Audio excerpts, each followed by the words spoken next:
શિયાળાની ઋતુ હવે શરૂ થઈ ગઈ છે. ધીમે ધીમે ઠંડીનો ચમકારો વધી રહ્યો છે. તેવામાં વડોદરા શહેર કમાટીબાગ પ્રાણી સંગ્રહાલય ખાતે પશુ પક્ષીઓ માટે ખાસ તૈયારીઓ શરૂ કરી દેવામાં આવી છે. શિયાળાની ઋતુ શરૂ થાય એટલે આ પશુ પક્ષીઓ કે જે પ્રાણી સંગ્રહાલય ખાતે વસે છે તેઓને ઠંડી ન લાગી જાય તે માટે ખાસ વ્યવસ્થા અહીં તંત્ર દ્વારા કરવામાં આવે છે. ઝૂ ક્યુરેટર દ્વારા આ વિશે વધુ માહિતી આપવામાં આવી છે. હાલ ઠંડીનો ચમકારો વધી ગયો છે. વહેલી સવારે ગુલાબી ઠંડી પડે છે અને તેવામાં અહીં જે પશુ પક્ષીઓ રહે છે, પ્રાણીઓ જે અહીં વસવાટ કરે છે, તેઓનું જે શરીરનું તાપમાન છે તે જળવાઈ રહે, તેમને ઠંડી ન લાગી જાય તે માટેની તકેદારી અહીં તંત્ર દ્વારા જ રાખવામાં આવે છે. ખાસ કરીને અહીં વાત કરીએ તો વિશેષ કાળજી પશુ પક્ષીઓ માટે શિયાળાની ઋતુમાં લેવામાં આવે છે. અત્યારે એક ખાસ વ્યવસ્થા એ કરવામાં આવી રહી છે કે તમામ જે આ પશુ અને પક્ષીઓના કેજ છે, જે પિંજરા છે, તેની આસપાસ ગ્રીન કલરની નેટ લગાવી દેવામાં આવી છે, જે ઠંડા પવનોને અંદર જતાં રોકે છે અને પ્રાણીઓનું જે શારીરિક જે તાપમાન છે શરીરનું તેને જાળવી રાખે છે. હાલ તો આ કામગીરી શરૂ કરી દેવામાં આવી છે. તમામ પશુ પક્ષી કે જેઓને શિયાળાની ઋતુમાં ઠંડી ન લાગી જાય તેની તકેદારી રાખવા માટેની તમામ જે તૈયારીઓ છે તે શરૂ કરી દેવાય છે. ઠંડીના પ્રકોપથી પ્રાણીઓને બચાવવા માટે વિવિધ સ્તરે વ્યવસ્થાઓ ગોઠવી છે. શિયાળો શરૂ થતાં જ કુદરતી વાતાવરણમાં રહેતા જીવોને માનવ સર્જિત સુરક્ષા પૂરી પાડવી એ પ્રાણી સંગ્રહાલયની મુખ્ય જવાબદારી બની જાય છે. હાલની વાત કરીએ તો ઘણાખરા પ્રાણીઓના કેબિન પર ગ્રીન કલરનું એગ્રોનેટ એટલે કે શેડ નેટ બાંધી દેવામાં આવ્યું છે. આ નેટ ઠંડા પવનોને અટકાવીને કેબિનની અંદરના ભાગને હુંફાળો રાખે છે, જે ઠંડી સામે એક સુંદર અને અસરકારક કવચ પૂરું પાડે છે.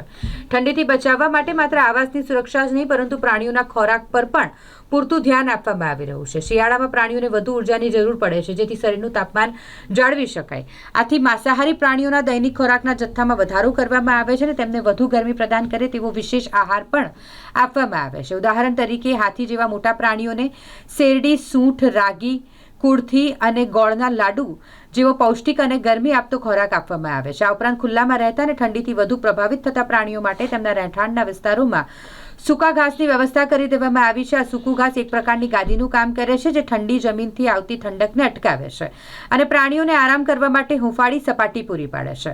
માંસાહારી પ્રાણીઓના રહેઠાણમાં પણ સૂકા ઘાસ અથવા કંતારના ભૂકાનું ગાદલું મૂકવામાં આવે છે, જેથી તેમને ગરમાવો મળી રહે. કેટલાક સંવેદનશીલ પ્રાણીઓ તથા નાના પક્ષીઓ માટે હીટર અને બલ્બની મદદથી પણ હુંફાળું વાતાવરણ જાળવવામાં આવે છે.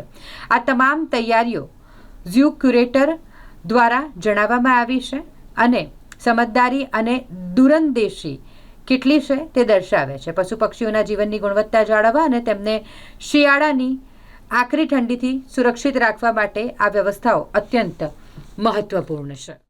નમસ્કાર, હું જણાવવા માગીશ કે જેમ ઠંડીનું તાપમાન હવે ઘટી રહ્યું છે, ગુલાબી ઠંડી શરૂ થઈ છે.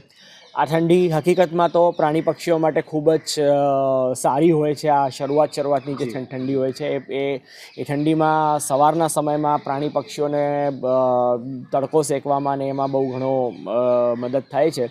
પરંતુ આ ઠંડીથી આપણે કોઈ પ્રકારના પ્રાણી પક્ષીઓને એ તકલીફ કે એ ન પહોંચે એ માટે ઓલરેડી અમે હવે જે અમારા સિઝનલ પ્રોફાઇલેક્ટિક મેજર્સ છે ચાલુ કરી દીધા છે.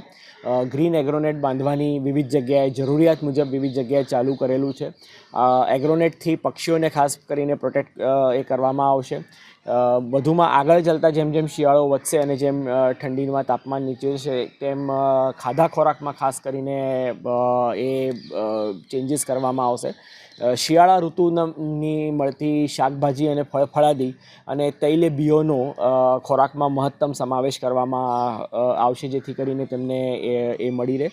મધનો ઉપયોગ ખાસ કરીને શિયાળા દરમિયાન પ્રાણી પક્ષીઓના ખોરાકમાં કરવામાં આવે છે અને એ રીતના તેમને શિયાળાથી આપણે ઠંડીના તાપમાનથી આપણે સુરક્ષા એ કરીશું. હરણો અને એના વાડાઓમાં સૂકો ઘાસ અને હરણો છે, સસલા છે, બધામાં સૂકું ઘાસ નાખવાનું ઓલરેડી ચાલુ થઈ ગયું છે.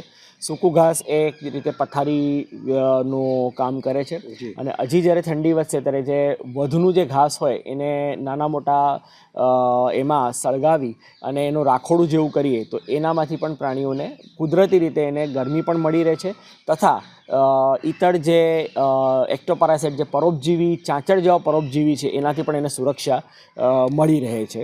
એવી જ રીતના વાઘ, સિંહ અને એના પિંજરાઓની અંદર આ વખતે અમે નવીનમાં જે છે એનું તેમના પિંજરાઓમાં લાકડાના પ્લેટફોર્મ્સ અમે બનાવવાના છે કે એના ઉપર કંતાન પાથરીને તેમને રાત્રિ સમય દરમિયાન એનામાંથી શિયાળાથી એમને પ્રોટેક્શન મળી રહે એવી સુવિધા કરવાનું આયોજન કરવામાં આવેલું છે.